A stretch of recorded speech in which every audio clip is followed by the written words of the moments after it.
monsieur le ministre des Finances mu ngi ñàkk tooy xepp si wax ci bor bi et il y a de quoi,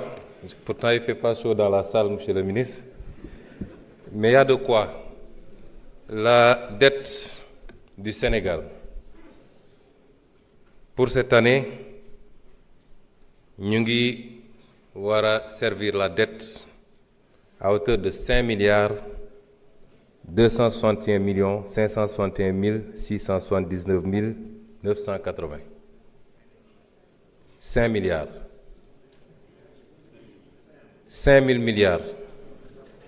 5 000 milliards 261 millions et suivant. Suñuy recette total recette c'est 6 188 milliards maanaam mënoon nañu jël recettes yi yépp fayee ko bor bi moom donc la cay des matul 1000 milliards. Premier trimestre bi bor bi mi ngi ci 1938 milliards boo ko dajeel boo ko tasee wàllu bor intérieur bi c'est 762 milliards bor extérieur bi 1175 milliards. Deuxième trimestre bi mën naa ko faram-fàccee waaye day gudd. Lii mooy ndono gi bi nga xam ne gars yi bëggatuñu ñu wax ko. Il faut que yéen parlementaires yi il faut que les cadres les intellectuels parce que débat bi mënuñu koo gaaw a suul ndax moo arrangé nit ñi mais tout part de là mooy lan nga fi fekk ak lan nga mën a demee. su ma jëfee comparaison ñoom bi ñuy egg si 2012 l'encours de la dette bi nga xam ne moom la régime bi fi jógoon bàyyi c'était 2704 milliards ñoom ñu ngi ñu bàyyil 23 666 milliards l'encours de la dette mooy ful nañ ko 10 boo seetee loolu ñoom ba ñuy donn 39% du PIB la ñu doonoon ci der bi 39% ci PIB mooy alalu réew mi yépp boo ko dajalee bor bi fanweer ak juróom-ñeent la woon ñoom ñu bàyyil ñu fi 119% du PIB loolu ngeen fi bàyyi de c'est-à-dire dañoo posé réew mi ba ko piégé ko ba kenn xamatul ñu ba ko lii c'est des statistiques du lu ma inventé mi ngi fii ci ministère des finances ku dem génne ko soo xoolee ñun suñu encours de la dette ma ne 23 milliards 666 ñoom ñu doon noon juste à peine 2700 milliards kon lii mooy dono gi ñu déclaré woon 74% de taux d'endettement ñu ñëw gis 119% boo seetee différence bi 7667 milliards bu ñu làq la léegi au moins kenn werantetul loolu bi ñu ci njëkkee wax def conférence de presse lu ne dégg naa ko fi lu ne mais tey kenn mënul taxaw ne bor bu ñu làqoon amul 7667 milliards fan la ñu dugal 7667 milliards yi lu bokkul ak bor bi yépp nag dama génne loolu rek gis nga man 7660 milliards su ma ko amoon fi mu toll nii buñ ko amoon ñun dinaa def des projets yoo xam ne ça change définitivement xar kanamu koom-koomu réew mi définitivement su ma amoon loolu dinaa def le grand transfert d'eau pour 700 milliards dinaa def le réseau gazier du Sénégal nga xam boo ko defoon tey gaz bi ñu jëlee ko fa mu war a jógee depuis le nord tasaare ko fépp mu fekki industrie fekki centrales yi fekki lépp loolu li muy changé ci réew mi kenn xamul nu mu toll. Immédiatement le pays devient compétitif les entreprises se délocalisent nga liggéey dinaa def les agropoles dans leur nouvelle version pas seulement ay bâtiments pour def de l'industrie mais ñu commencé ci production dinaa def les agropoles dinaa terminer l'agropole sud pour 186 milliards dinaa def l'agropole centre pour 304 milliards dinaa def sax les autres agropoles dinaa def le pré-Ferlo nga xam ne boo ko defoon tey tout le Ferlo changé ndox mi baawaan fu ne pour 330 milliards dinaa dinaa jël le port de Ndayane li nga xam ne mooy les infrastructures maritimes communes pour 250 milliards au lieu ma koy taylay bitim réew dinaa ko defal sama bopp. dinaa def l'extension de l'aéroport AIBD pour 305 milliards les logements sociaux pour 405 milliards SENTER yokk autorail bi yóbbu ko ba Thiès dinaa ko def ci loo xam ne du weesu 400 milliards waaye mun naa def lenn ci loolu def benn projet boo xam ne c'est le projet le plus structurant mooy Yaakaar Teranga ma defal ko sama bopp. J'ai besoin de 4500 milliards je fais Yaakaar Teranga on donnera l'énergie à 60 francs le kilowattheure aux Sénégalais et aux industriels. Imaginez l'impact de ces projets-là sur la société. Où est-ce qu'ils ont mis l'argent? duñ ma ne Diamniadio la ñu gas tabax ay immeubles wala ci ay stade lañ ko def wala et c'est ça li tax man mënuma d'accord ak ñu bëri ci la ñu bëgg parce que lii wax nañ ko Sénégalais ñu ngi leen ko wax saa su ne te teewul malgré tout on a fait des efforts mais balaa may ñëw ci loolu cette dette elle est odieuse dafa am lu ñuy wax la dette odieuse parce qu'elle a été contractée en tout cas pour une partie les 7600 milliards elles ont été contractés sur le dos des Sénégalais sans que Assemblée nationale valide ko sans que mu jaar par les circuits c'est une responsabilité extraordinaire mais ñun bu ñu bëggee changer réew mi bu ñu bëggee demander aux Sénégalais ñu def ay sacrifices la question c'est pourquoi les étudiants patienteraient pourquoi les commerçants les syndicats et cetera bu dee ñun lii lépp am na ba pare ñu ko def ne fi fang dara fekku leen fi kuñ ci jàpp sax ñi ngi pexe nuñ koy génne kuñ ci jàpp sax suba ngoon ñi ngi pexe naka lañ koy rëccalee mu dem dossiers yi yëpp ngeen dégg amuñu ma man daan ko wax de awma ci benn yaakaar boo moytul France lay mujje xam ngeen ndax lan te loolu moo tax nag problème am parce que amoon na fi première alternance am fi deuxième alternance ñu ne CREI traque des biens fan la mujje fenn te pourtant et c'est le lieu de féliciter les corps de contrôle de ce pays l'IGE la Cour des comptes la CENTIF qui font un travail extraordinaire documenté très précis mais su ma waxee ñu ne day critiquer du ma dugg ci du ma tudd ñenn ñi mais dossier bu dem ñu yàq ko 2 ans mënuñu génne benn dossier te yàlla xam na ni dossier for yenu la loolu mooy problème Sénégal et c'est pourquoi les Sénégalais n'accepteront pas de patienter am na lu ci suñu part de responsabilité parce que ñun ñoo war a mettre les gens qu'il faut là où il faut ñu def le travail qu'il faut c'est à nous de le faire et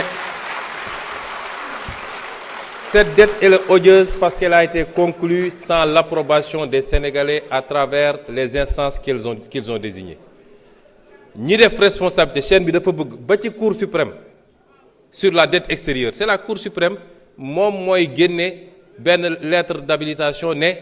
bu ko bailleurs yi wala ministère des finances saisiré moom moo naan on a regardé mais cette opération est conforme à la loi mais la première loi en matière de finances c'est la loi de finances xanaa kay nga dem xool est-ce que ça c'est inscrit au niveau de la loi de finances est-ce que c'est des crédits qui sont inscrits toute la chaîne de responsabilité elle est là 7700 milliards ñu bëgg ko bàyyi mu demee noonu et ça buñ ko réglé wul notre responsabilité sera engagée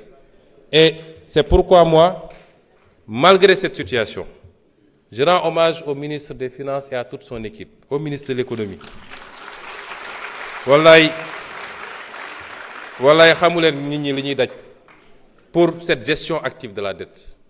ànd nañ fu bëri tukki dem di waxtaan di lijjanti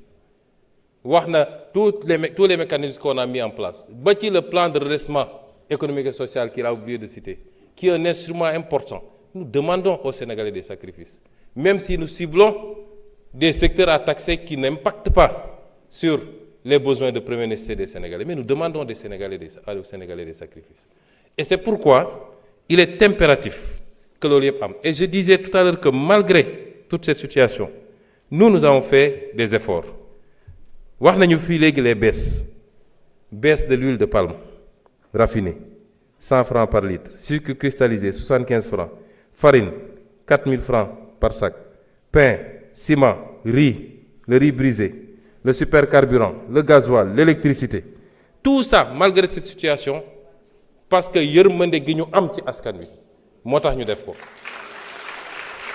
Mais loolu dafa ànd ak ñaar, benn bi mooy il faut que les comptes soient rendus. waxoon naa ko le 8 mai ci daje bi ñu amoon ne si on ne fait pas le travail pour que les responsables rendent compte, man mënuma taxaw ci ganamu Sénégalais di leen demander des sacrifices. mënuma ko te suñ ko deful it la woon fa woon rek tôt ou tard dina amaat te dina amaat ci suñu régime bi, parce que du soxor du règlement de compte waaye man mii lañ ma dénk ma gérer ko dinaa ci rendre compte devant les Sénégalais. bu ma ci jëlee lu ma moomul dañ ma war a teg yoon. loolu la ñuy defaree réew. Et c'est pourquoi boobu mooy premier élément bi. Deuxième élément bi mooy sénégalais yi xam ni richesse bu ñuy séddale moo fi amagul. wax nañu léegi ay syndicats wax nañ ku nekk di réclamer lan ngay réclamer yow tu as un budget des recettes de 6 000 milliards tu payes des dettes de 5 000 milliards ñuy kurti sa gap di ko essayer nga ne yow léegi coûte que coûte tey malgré les efforts, parce que bi ñu toogee léegi bëri na loo xam ne 12 ans syndicats yi nga koy daw mënuñu ko am dañoo toog rek signé ko malgré la situation du pays. loo signé nag ñu ubbil la buntu bu bees léegi sax dégg naa ñu naan les revendications émergentes. lan mooy revendication émergente loo signé tey ñu ubbi beneen.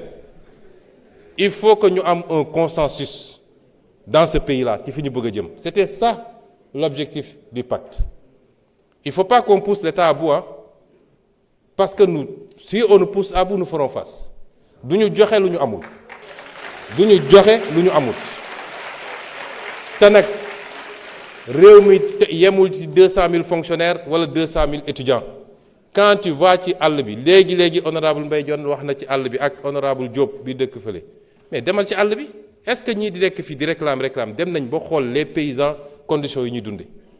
est-ce que xam nañ ñeneen ak ñeneen ni ñu dundee bëgg chaque jour nga réclamer benn prime bu bees ça ne peut pas se faire et ça ne se fera pas, je le dis ici. nañu takk suñu ndigg ñu liggéey ñu construire ñu bâtir la richesse d'abord. xam ni dañoo am un gap, une dette abyssale à payer. Soit on paye cette dette, soit on ne la paye pas. On est à défaut, on va à la restructuration. te ñëpp d'accord nañu restructuration baaxul ci réew. 90% d'accord nañu ni notre position est la bonne. Mais qu'est-ce qu'on veut? Il faut qu'on cherche ce qu'on veut.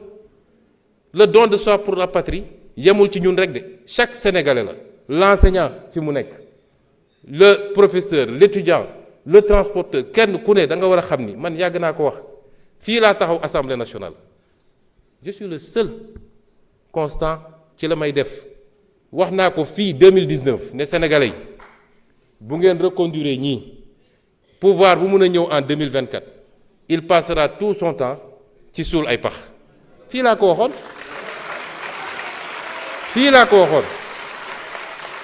tey ñu toll ci suul pax nag foofu la ñu toll. ñun ñëpp ku nekk na jël pelle ñu suul pax bi teewul nag on fera les efforts qu'on doit faire. ma daaneel ci foncier bi ci collecte arachide bi ma jox leen ay misaal yu ndaw ñoom ñii di wax arachide 2022 2021 67 000 tonnes la ko Sonac ko collecté 2022 129 000 tonnes 2023 22 000 tonnes 2024 12 000 tonnes 2025 ñun suñu premier collecte 155 000 tonnes 10 fois plus que ñoom seen collecte. Et cette année on est déjà à 190 000 tonnes 190 000 tonnes te campagne bi jeexagul. C'est vrai vers le nord jeex na presque vers le centre mi ngi waaj a jeex dégg naa la complainte des gens du sud département de Vélingara Bignona ak ñoom seen les 2 mois à venir Sonacos foofu lay déployer wu. dinañu jënd li ñu mën a jënd yépp. Ça n'a pas été facile mais on est en train de faire des efforts extraordinaires. lu bokkul ak jiw bi lu bokkul ak engrais bi lu bokkul ak yeneen yi ñu def yépp ñu ngi def des efforts extraordinaires. tey relancé nañu toutes les lignes de production ñun bi ñuy egsi seen usines yépp a taxawoon depuis 2 ans La première année, le DG de la Sonacos a relancé toutes les usines. Et cette année, nous allons renouveler les lignes de production à neuf pour Kaolack et pour Ziguinchor. Et nous allons relancer la production à Diourbel. Merci. Il reste 2 minutes. Nañ ko dugaloon cette fois-ci.